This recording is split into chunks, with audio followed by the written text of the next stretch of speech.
Walmart almost didn't exist because of one single mistake, and the reason it almost failed wasn't what you think. Before the billions, before the empire, there was just a failing store and a man no one believed in.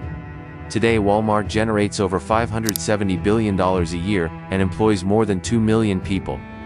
But none of that was guaranteed. Because the man behind it all, Sam Walton, was once seen as a failure in retail. Sam Walton was born in 1918 in Oklahoma, and his family struggled financially. So early on, he learned a simple rule: if you want something, you work for it.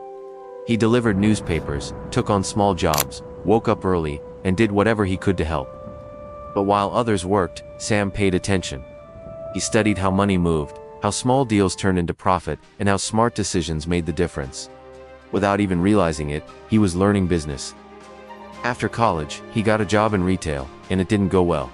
He was energetic but disorganized, and he struggled with details, paperwork and numbers. At one point, his boss even considered firing him. Think about that. The man who would go on to build one of the largest companies in the world almost failed at his very first retail job. In 1945, after the war, Sam took a risk. He borrowed money and bought a small retail store.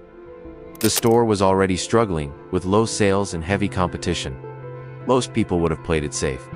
Sam didn't. He moved fast, found cheaper suppliers and cut prices aggressively. His idea was simple: sell more and make less per item. If it failed, he would lose everything. He did it anyway. At first, it worked. Customers started coming in, and the store began filling up faster than expected. Sales grew faster than anyone imagined. It looked like the risk had paid off. And then everything collapsed. Not because of competition, and not because of bad strategy, but because of one mistake. Before I forget, drop a like and subscribe so I know you're not average either. Sam didn't own the building, and his lease had no renewal clause.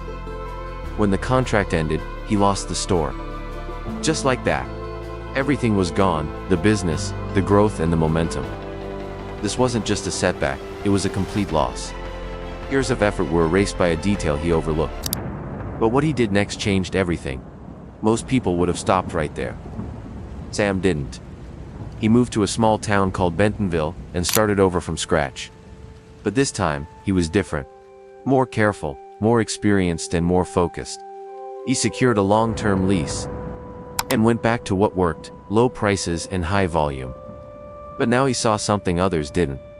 Small towns were being ignored, and no one was offering them real value. And that's when everything changed. He introduced something new: self-service. Customers could walk in, pick what they wanted, and pay at the front. Today, that's normal. Back then, it changed everything. Lower costs, faster shopping, and a better experience. People loved it. The business didn't just recover, it grew even faster. Throughout the 1950s, Sam kept expanding. New stores, more risk, and reinvesting everything. But he wasn't satisfied. Because he saw something bigger. Then came the idea that changed everything. Large stores, very low prices, in small towns. At the time, it made no sense. Discount stores were supposed to be in big cities, that was the rule. Sam ignored it. He believed small towns wanted low prices even more. In 1962, he opened the first Wal-Mart. And it worked. People didn't want to travel long distances anymore. They wanted convenience, and they wanted savings. Wal-Mart delivered both. The growth was relentless. More stores, more customers, and more profit. Sam kept improving everything. Lower costs, better logistics, longer hours, and larger spaces. All focused on one idea: save people money. By the 1980s, Wal-Mart wasn't just growing, it was dominating. Hundreds of stores, rapid expansion, and a new standard in retail. But Sam made one more decision. He treated employees as partners. He shared profits, offered bonuses, and created a sense of ownership that made the company even stronger. Sam Walton died in 1992. But what he built didn't die with him. Because what he built wasn't just a company, it was a system that could outlive him. One mistake destroyed everything, but the right decisions rebuilt it into something the world could never ignore. So the next time you see a Walmart, don't just see a store. See the failure, see the risk, see the comeback. And ask yourself, what would you build if you refused to quit? Now tell me in the comments, what mistake almost made you quit and what did you do after?